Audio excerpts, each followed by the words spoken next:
بعض ایسے ممالک ہیں اس وقت دنیا میں جنہوں نے جمہوری طرز حکمرانی کو نہیں اپنایا ہوا، اور وہ اس کا عذر یہ پیش کرتے ہیں کہ ابھی ہماری یہ زمین، ہمارا یہ خطہ، ہمارا یہ علاقہ اس کے لیے سازگار نہیں ہے۔ مثلا آپ افغانستانی کی مثال لے لیں، قبائلی تمدن ہے، وہاں جو بھی اس طرح طاقت کر کے آتا ہے لوگوں کی تائید بھی اس کو حاصل ہو جاتی ہے، تو پھر ہم وہاں پر کیوں مطالبہ کر رہے ہوتے ہیں کہ وہاں بھی اسلام کا حکم ہے، جمہوریت آنی چاہیے، سب کچھ ہونا چاہیے۔ خود جدید ترقی یافتہ ممالک میں آپ سنگاپور کی مثال دیکھیں، ملیشیا کی دیکھیں، وہاں پر بھی وہ کہتے ہیں کہ ابھی عوام ہماری اس طرح سے تیار نہیں ہوئی، تو پھر تو یہ زیادہ اچھی بات ہے کہ پہلے عوام کی فکری رہنمائی ہو، پھر ہم ان پہ تجربہ کریں، کیونکہ جہاں پہ تجربہ کیا وہاں تو ناکام ہوا۔ نہیں، یہ صورتحال ایسے نہیں ہے۔ دیکھیے، دو ہی صورتیں ہوتی ہیں۔ ایک یہ کہ آپ کسی نظام کے دائی بن کے اٹھے ہیں، آپ کہتے ہیں کہ جمہوریت ہونی چاہیے مثال کے طور پر، تو یہ میں نے کتنے تقاضے اس کے بیان کر دیے کہ اگر جمہوریت ہونی چاہیے کا جملہ آپ کی زبان سے نکلا ہے تو آپ کو قوم کے ساتھ کیا معاملہ کرنا چاہیے۔ میں اس سے پہلے بھی مذہبی بحث کرتے ہوئے یہ بتا چکا ہوں کہ اللہ کے پیغمبر نے آ کر بعض سماجی چیزوں کے بارے میں ایک نقطہ نظر بیان کر دیا، غلامی کے بارے میں بتا دیا، فق و رقبہ، گردنیں چھڑاؤ، یہ کوئی اچھی چیز نہیں ہے، اس کا خاتمہ ہونا چاہیے، بتا دیا یہ بات۔ اسی طریقے سے امرہم شورا بینہم کا اعلان کر دیا۔ دو بہت بڑی باتیں تھیں، اگر اس زمانے کے لحاظ سے آپ دیکھیں بہت بڑی باتیں تھیں، یعنی کوئی سوچ نہیں سکتا تھا کہ غلامی کے بارے میں یہ نقطہ نظر دیا جا سکتا۔ اچھا، اس کے بعد جنگ کا موقع آیا تو اعلان کر دیا کہ اب کسی کو غلام نہیں بنایا جائے گا، گویا دروازہ ہی بند کر دیا اس کا۔ لیکن سماجی سطح پر غلامی کا خاتمہ کر دیا جائے، میں نے عرض کیا تھا کہ اس کے لیے دو ناگزیر چیزوں کی ضرورت تھی، اور وہ یہ کہ شعور پیدا کرنے کا عمل بھی آخری درجے تک پہنچے، اور اس کے ساتھ آپ کے پاس سرمایہ اور قوت بھی ہو کہ آپ اس کا خاتمہ کر سکیں۔ یعنی یہ اب محض حکم دینے سے ختم نہیں ہو سکتی۔ اسی طرح سے ہم نے بڑی تفصیلی بحث کر کے بتایا کہ یہ جو جمہوریت پیدا ہو جاتی ہے، جو مسلمانوں کے ہاں بھی ہوئی اور خلفائے راشدین نے بھی اس کا التزام کیا، تو یہ جب تک ایک سسٹم میں نہیں بدلے گی اس وقت تک یہ آگے نہیں چل سکتی۔ چنانچہ جب وہ چھوٹے درجے کے اندر رہی اس وقت تک کامیابی سے چلتی رہی، ایک محدود دائرے میں۔ جیسے ہی وہ ایک سلطنت سے متعلق ہوئی تو راستہ ہی کوئی نہیں تھا سوائے اس کے کہ جو کچھ موجود ہے اس کو اپنا لیا جائے۔ تو اس سے یہ سبق ملا کہ اگر آپ کوئی نیا زاویہ لے کے آتے ہیں، نیا نظریہ لے کے آتے ہیں، نئی چیز پیدا کرنا چاہتے ہیں، تو آپ کو ان مراحل سے گزارنا ہے، جیسے ہم نے ابھی جمہوریت پر بات کی۔ اگر یہ نہیں ہے تو پھر پہلے کی روایت کو آپ ڈسٹرب نہ کریں جو پہلے چل رہی ہے۔ بہت اہم بات، یعنی جیسے کہ اس وقت ہم نے یہ بتایا تھا کہ دیکھیے، اگر مسلمانوں کے ہاں کوئی چیز، نئی چیز اپنے تمام لوازم کے ساتھ پیدا ہو جاتی، یعنی معلوم ہو جاتا کہ مسلمانوں کے ہاں ایک ہاؤس آف ریپرزینٹیٹیوز بنایا جا سکتا ہے، اس کے لیے یہ اصول ہیں، وہ بن جاتا تو پھر ہم شاید دنیا کے اندر ایک جمہوری نظام کی بنا رکھنے والے لوگ ہوتے۔ ٹھیک، یعنی خلفائے راشدین نے جو بڑی تبدیلی پیدا کر دی تھی اس وقت دنیا میں، اس کو ہم باقاعدہ ایک نظم میں بدل دیتے اور ہمارے یہاں بھی شاید وہی چیز آ جاتی، لیکن نہیں ہو سکا اس لیے کہ یہ کام انسانوں نے کرنا تھا، اس کا مذہب سے تعلق نہیں تھا۔ مذہب تو آپ کے سامنے ایک نصب العین رکھے گا، ایک آدرش سامنے رکھے گا، ایک اصول بتائے گا، اور اتنا کام کرے گا جتنا اس وقت کے سماجی حالات کے اندر عملاً ممکن ہے۔ اس کے بعد آپ کو ہدف دے گا کہ اب اس فکر کا ظہور ہونا چاہیے، اور وہ ظہور جب ہوگا تو اس کے عوامل پیدا ہوتے چلے جائیں گے، تو پھر وہ ظہور ہوگا۔ اس کے بغیر آپ کریں گے، آپ معاشرے کو توڑ دیں گے، آپ سماج کا خاتمہ کر دیں گے۔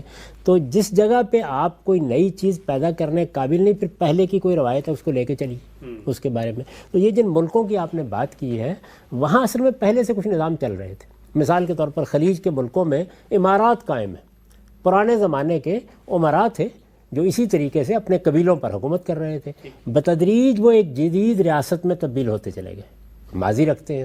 اسی طرح سے اس زمانے کے پیدا ہونے سے بہت پہلے، یعنی یہ تاریخ ویسے تو 1923 میں موجودہ سعودی حکومت بنی ہے، لیکن تاریخ 300 سال کی ہے جدوجہد کی۔ اس سے پہلے بھی پورا خاندان اور اس کے بہت سے عوامل رہے ہیں۔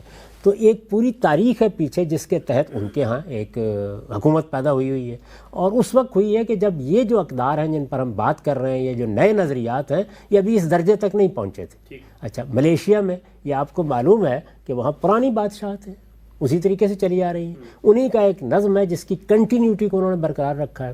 میں نے اسی چیز کے اوپر حوالہ دیتے ہوئے کہا تھا کہ جب یہاں انگریز آئے تو یہ آپ کے علم میں ہے کہ اس وقت انہوں نے ابتدا میں، آپ پڑھ کے دیکھ لیجئے، یہ فیصلہ کم سے کم ذہنی لحاظ سے کر رکھا ہوا تھا کہ وہ اپنے ہاں جو نظام ہے وہی یہاں چلائیں گے۔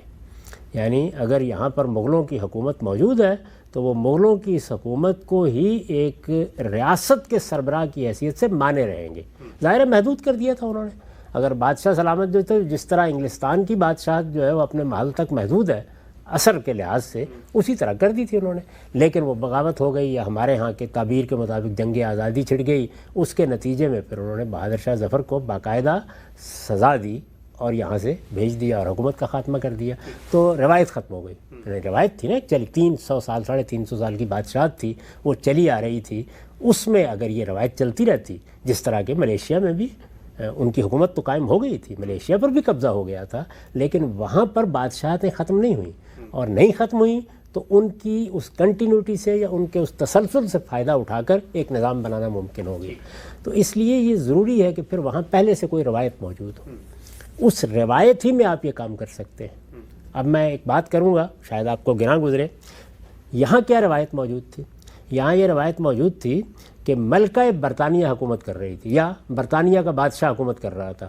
وہ گورنر جنرل کا تقرر کرتا تھا، جیسے اس وقت بھی آسٹریلیا میں کرتا ہے، جیسے اس وقت بھی کینیڈا میں کرتا ہے، بلکہ 14 جگہوں پر اور بھی کرتا ہے. یہ ہے نا اس وقت صورتحال. ہندوستان میں بھی یہی صورتحال تھی. اب مقامی طور پر اگر آپ نے آزادی حاصل کر لی اور آپ نے ایک نظم بنا لیا اور آپ اس اوپر کے نظام کو نہ چھیڑتے تو کنٹینیوٹی پیدا ہو جاتی. اچھا، یعنی اسی کے تحت پھر آہستہ آہستہ آپ کے یہاں بھی ایک نظم بنتا. شروع میں ایسے ہی تھا، لیکن آپ نے پھر اس کے بعد بہت جلد چھلانگ لگائی اور آپ نے کہا کہ ہم تو اپنا ایک پورا نظام بنائیں گے، ایک دستور بنائیں گے. اس کو آپ کہتے ہیں کہ یہی تو اصل میں آزادی ہے جو ہم نے حاصل کی ہے، ورنہ کیا بات ہوتی اس کے نتیجے میں. تو میں یہ عرض کر رہا ہوں کہ یہ اسی وقت ہو سکتا ہے جو بات آپ نے کہی ہے، جب کہ آپ ماضی کی روایت کو لے کے چل رہے ہوں.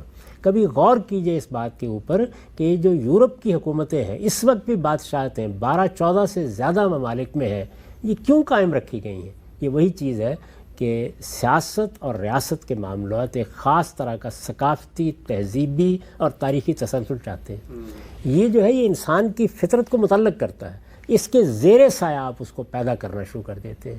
تو جب آپ یہ کام کرتے ہیں تو آہستہ آہستہ آپ آگے بڑھ سکتے ہیں. یعنی فکر پیدا ہوتا ہے، فکر کی چیزیں زیر بحث آتی ہیں، اس کے مقدمات روایت بنتے ہیں، وہ پھر عرف میں تبدیل ہوتے ہیں، عرف قانون کا درجہ حاصل کرتا ہے.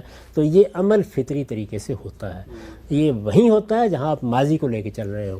لیکن اگر آپ نے صحرا میں کپڑے اتار دیے اور آپ کہتے ہیں اب نئے پہننے ہیں، تو اس میں تو بھائی پھر دھوپ بھی سہنی پڑے گی اور صحرا کی شدتوں کا مقابلہ بھی کرنا پڑے گا. تو ہمارے ساتھ اصل میں صورتحال یہ ہے کہ ہم نہ تو پیچھے کی روایت کو قائم رکھ سکے، وہ جو بھی تھی، مغلوں کی ہو جاتی وہ بھی ٹھیک تھی، انگریزوں نے قائم کر دی تھی، اس کو بھی آگے لے کے چلنا ممکن تھا. ہم نے اس کا نہیں التزام کیا. تو پھر یہ ضروری تھا کہ جب ہم ایک نیا فکر پیدا کر رہے ہیں تو اس کے لیے وہ سب کچھ کریں جو میں نے عرض کیا ہے فکری سطح پر. اور جب تک ہمارے ہاں سماجی شعور اس سطح تک نہ پہنچے، اس وقت تک پھر زیادہ توقعات بھی نہ باندھیں. یہی وہ خلا ہے. یعنی چونکہ وہ پر نہیں ہوئے، اس میں کبھی فوج اس کو پر کرنے کی کوشش کرتی ہے، کبھی اس کو ہماری بیوروکریسی پر کرنے کی کوشش کرتی ہے، کبھی سیاستدانوں کی باہمی کشمکش میں ہم راستے نکالتے ہیں، اور کبھی مل کے بیٹھ جاتے ہیں کہ آئیے غیر جماعتی نظام کا تجربہ کر کے دیکھ لیتے ہیں. تو یہ وجہ ہے. ہم سب بہت ہی غیر معمولی تجزیہ آپ نے پیش کیا ہے، اور اس میں سوچنے سمجھنے اور بصیرت کا بڑا سامان ہے.